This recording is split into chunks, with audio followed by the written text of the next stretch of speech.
Լրություն դահլիճում։ Հարգելի գործընկերներ, սիրելի հայրենակիցներ, այսօր մենք պարզապես հանձնաժողովի նախագահ չենք ընտրում։ Թղթի վրա սա երևի թե հերթական ընտրությունն է, բայց իրականում մենք որոշում ենք առաջիկա տարիներին ազգային ժողովի արտաքին քաղաքականության կարևորագույն ուղղությունները։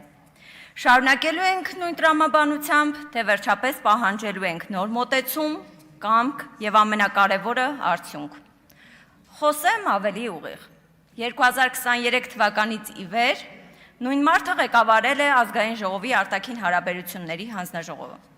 Այս ընթացքում փոխվել են կառավարություններ, փոխվել են միջազգային իրադրությունները, փոխվել են բանակցային ձևաչափերը, ինչ որ չափով փոխվել են նաև մեր առջև ծառացած մարտահրավերները։ Բայց մի բան ցավոք չի փոխվել։ Մեր հայրենակիցների գերության եւ անազատության հարցում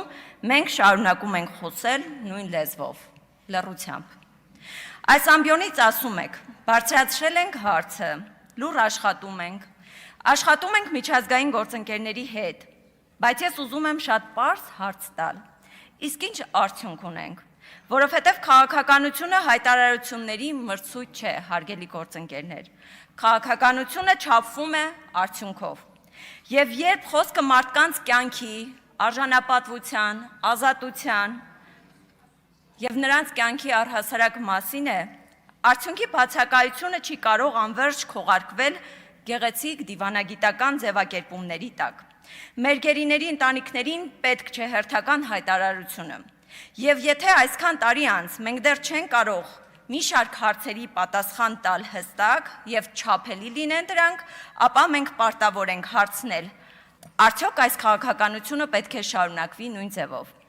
Ես չեմ ասում, որ արտաքին հարաբերությունների հանձնաժողովը կարող է ինքնուրույն ազատել Բաքվում պահվող մեր հայրենակիցներին, բայց հանձնաժողովը կարող է եւ պարտավոր է անել շատ ավելին։ Այն կարող է ձևավորել միջազգային խորհրդարանական ճնշում, կարող է համակարգված աշխատել Եվրոպական խորհրդարանի, ԵԽԽՎ-ի, ԱՄՆ կոնգրեսի եւ այլ երկրների խորհրդարանների հետ։ Կարող է միջազգային կազմակերպություններին մշտապես պահել այս հարցի օրակարգում։ Կարող է ստեղծել խորհրդարանական դիվանագիտության իրական մեխանիզմներ, կարող է ընտանիքների հետ ունենալ ինստիտուցիոնալ եւ կանոնավոր աշխատանք։ Եվ ամենակարևորը, կարող է այս հարցը դարձնել ոչ թե հերթական թեմա, այլ հանձնաժողովի քաղաքական առաջնահերթություններից մեկը։ Բայց մենք դա չենք տեսել, եւ այստեղ ես ուզում եմ անդրադառնալ եւս մեկ հարցի։ Թեկնածուի կենսագրության մեջ կա մի փաստ։ 2016-18 թվականներին նա աշխատել է Ավրորա մարդասիրական նախաձեռնության շրջանակում որպես բովանդակության պատասխանատու եւ խմբագիր։ Միգուցե կյանքի հեգնանք է, որ այդտեղ է աշխատել նաեւ արտաքին գործերի նախարարը Արարատ Միրզոյանը, որպես Ավրորա մրցանակ եւ 100 կյանք նախաձեռնության հետազոտական խմբի ղեկավար։ Իդեպ այն հիմնադրամում, որին ադրբեջանական դատարանը համարել է ահաբեկչական խմբավորումներ ֆինանսավորող կազմակերպություն։ Սիրելի հայրենակիցներ, ուզում եմ հիշեցնել, որ այդ նույն Ավրորայի համահիմնադիրներից է Ռուբեն Վարդանյանը, ով այսօր Բաքվի բանտում է 19 այլ գերիների հետ, ինչպես նաև նա, ովքեր այդ 19 մեր հայրենակիցները առնվազն անցնում են շինծու դատավարություններով, իսկ Ավրորան ստեղծվել է ոչ թե քաղաքական կամ ռազմական նպատակով, այլ մարդասիրությունը պաշտպանելու եւ այն մարդկանց աջակցելու համար, ովքեր ամենածանր պայմաններում ընտրում են փրկել մարդու կյանքը։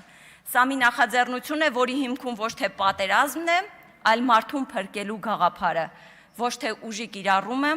այլ երախտագիտությունը վերացված գործի։ Եվ ես այստեղ չեմ փորձում որևէ մեկին պատասխանատու դարձնել մեկ այլ պետության կողմից իրականացվող ապօրինությունների համար, բայց ես քաղաքական հարց եմ տալիս։ Եթե մարդասիրական արժեքները եղել են ձեր մասնագիտական գործունեության մի մասը, եթե դուք աշխատել եք այնպիսի նախաձեռնության մեջ, որի առանցքում մարդու կյանքն ու արժանապատվությունն են, ապա ինչու ձեր, որպես արտաքին հարաբերությունների հանձնաժողովի նախագահի գործունեության ընթացքում Բաքվում պահվող հայերի հարցը չի դարձել քաղաքական առաջնահերթություն կամ գուցե քննարկման թեմա։ Ինչու ենք մենք Մենք չենք տեսել գետ մեկ արձագանք ձեր կողմից, որ դուք ահաբեկչություն ֆինանսավորող կազմակերպությունում չեք աշխատել, որ դա Ադրբեջանի հերյուրանքն է, Արցախի մեր ռազմաքաղաքական ղեկավարներին շինծու դատելու համար։ Չենք տեսել հետևողականություն, միջազգային ցանցի օգտագործում, պաշտոնական որևէ պատասխան։ Սա անձնական հարց չէ, բնավ, որ ասում եք դա անձնական է։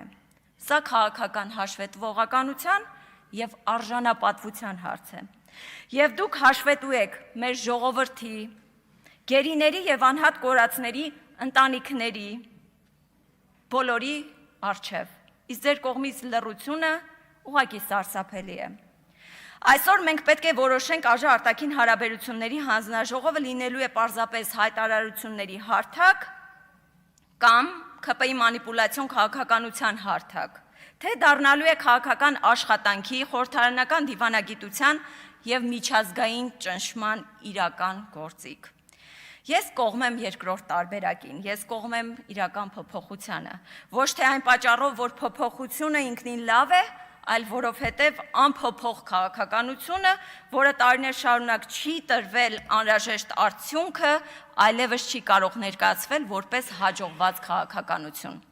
Եվ ես ուզում եմ նաև ասել, որ մենք առաջարկում ենք գերիների եւ անհայտ կորածների հարցով հստակ գործողությունների ծրագիր, միջազգային խորհրդարանական գործընկերների հետ մշտական եւ համակարգված աշխատանք, ընտանիքների հետ կանոնավոր եւ ինստիտուցիոնալ կապ եւ ամենակարևորը հրապարակային հաշվետվողականություն։ Հարգելի գործընկերներ,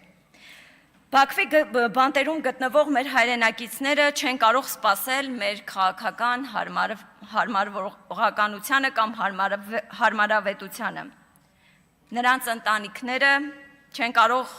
եւս մեկ տարի, եւս մեկ ամիս, եւս մեկ օր լսել նույն ձևակերպումները կամ ձեր անգործությունը։ Մենք իրավունք չունենք այս հարցը վերածելու հերթական խորհրդարանական օրակարգային կետի։ Գերիների ազատությունը քաղաքական հայտարարության թեմա չէ,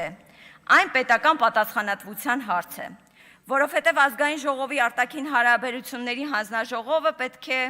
ոչ թե արձագանքի տեղի ունեցողին, այլ ձևավորի օրակարգ, ստեղծի միջազգային ճնշում եւ պաշտպանի Հայաստանի ու մեր քաղաքացիների շահերը։ Իսկ մեր գերիների համար ժամանակը պարզապես օրացույցի մի թիվ չէ, ինչպես մեզ համար։ Յուրաքանչյուր անցնող օր մարդու մեկ կյանքի մի օր է։ Եվ այս հարցում այլևս մեզ պետք չեն ոչ խոսքեր, այլ պետք են կամք եւ հստակ գործողություններ։ Ազատություն Բաքվի բանտերում գտնվող մեր բոլոր հայրենակիցներին։ Շնորհակալ եմ։